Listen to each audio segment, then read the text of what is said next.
Hello guys! Welcome back to my YouTube channel. So, late na naman ako mag-upload ng video na to. Pasko pa to guys. Sorry na. What's your name?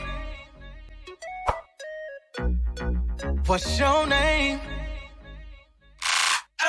Hey girl, what's your name? Hey, you know you the baddest thing I've seen in a minute. I mean every bit of it. This ain't no game. At yun guys, ngayon lang ako nakapag-voice over. February 25 na, magmama-March na. Nakakaloka, December pa tong video na to. At sa video na to nga pala, magpapaklang ako ng mga gifts namin ni JM sa mga anak ko. Nakakaloka. At ayan na nga, yung first gift na yan ay si Pikachu. At bagay na bagay dyan sa batang na pagbibigyan namin. Yan ay si Sebastian na anak naman ng Kuya Kevin at saka ng Ate Shane. Si Kuya Kevin nga pala ay kapatid ni JM. At ang batang ito talaga ay isa sa mga batang gusto ko laging pinupuntahan. Napaka-cute niya guys. Sa una guys, sobrang suplado niya. Lalo na sa mga hindi naman niya pa nakikita masyado. Pero simula nung lagi kami dumadalaw ni JM sa kanila, kakatuwa naman. Natandaan niya na sobrang sweet niya, sobrang bait niya. At ang pangalawa naman na gift na yan ay para sa kanyang baby sister na si Stephanie. Napaka-cute niyan talaga. Nung nakita ko yung damit na yan, parang siya ganyan naisip ko. Kaya, ayan, binili na natin. Napaka-cute din ang batang ito. Grabe. Para siyang babae version talaga ni Sebi. Magkapatid kasi sila. Malamang magkamukha. Ito yung gift na ibibigay namin ni JM para kay Stephanie. Diyos ko, gigil na gigil pa. Nag-stapler lang naman. Pero yan, ang next gift naman ay papak natin ay para sa magkapatid na si Dominic at si Basti. Mahilig din talaga si Dominic sa Pikachu. Kaya, ayan, ito yung pinili natin. At ito yung parang pwede silang matwining magkapatid. So, ayan, sinarado na din natin dyan. Siyempre, kahit magkapatid sila, pinaghiwalay ko pa rin yung paper bag nila para isa silang may bubuksan sa araw ng Pasko. Kaso, nung dumalo kami nung 24 nung gabi, binuksan na din nila yung gifts nila para din siguro makita nga namin yung reactions nila. Next gift naman namin na to ay para kay Zane. Siya ay anak ng kapatid ng Kuya Jimuel na si Ate Joanna.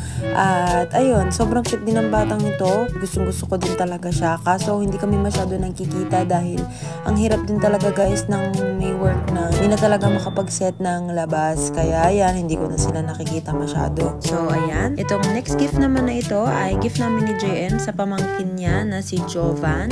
Anak din siya ng kapatid niya na si Kuya Joseph. Hindi ko pa sila nakikita in person dahil din talaga hindi naman sila nakikita masyado ni JM dahil din sa work talaga. At diba, paano ko naman sila makikita kung sila nga ni JM hindi masyado nakikita? Nakakaloka. Sunod na gift naman namin ay para kay Angela. At yan, pinakita na natin. Sobrang cute, bagay na bagay ito sa kanya. Siya lang talaga yung naisip ko dito.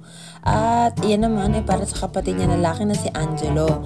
Guys, silang dalawa nga pala ay kambal. Anak sila ng Kuya Dave at saka Ate Vince. Nakakatuwa lang guys. Matagal na talaga magkaibigan si Kuya Dave at saka si JM. At ako naman, kakilala ko na talaga si Kuya Dave dahil kaibigan siya ng Ate Regina. Dahil ka-schoolmate siya dati, tapos naging tropa na, tapos naging ka-work pa din niya ngayon. Ngayon naman kami ni JM ay ninong at ninang na ni Angelo at Angela. Next gift naman, ito ay ang red dress na nakikita nyo na ibibigay namin kay Ricey. Siya naman ang baby ni Ate Lori at saka ng Kuya Ricky na pinsan ni JM. Sila yung magtutropa noon pa man. Sila ni na Kuya Dave, Kuya Ricky, na nga sama-sama sila. Lagi na nakukwento sa akin ni JM. Tapos ngayon nakakatuwa lang kasi may mga babies na sila. At yan, ang next gift naman natin ay para kay Fatima. Anak naman siya ng Tita Lori at saka ng Tito Ron. Sila ay tita at tito ni JM. Si JM naman ay naging ninong ng batang ito na napaka-cute guys. Grabe yung pisngi niya, grabe. At mukhang kamukha na yung mga kapatid niya lalaki. Kaya ang cutie nila talaga. So ayun guys, dito na nagtatapos ang video natin. Thank you for watching. Nakapagpack na tayo ng mga gifts natin para sa mga anak natin. At ayan, nakakatuwa guys. Mas natutuwa talaga akong magbigay. At simula talaga nung nagko-work na ako, hanggat makakaya ko, talaga nagbibigay ako. Lalo na pag natripan ko yung anak ninyo. Ay grabe, tatratuhin ko na parang anak ko na rin. Talagang dakilang tita ako dito sa Italia. Sobra akong happy pag tinatawag nila akong Tita Megan. So yan guys, thank you for watching!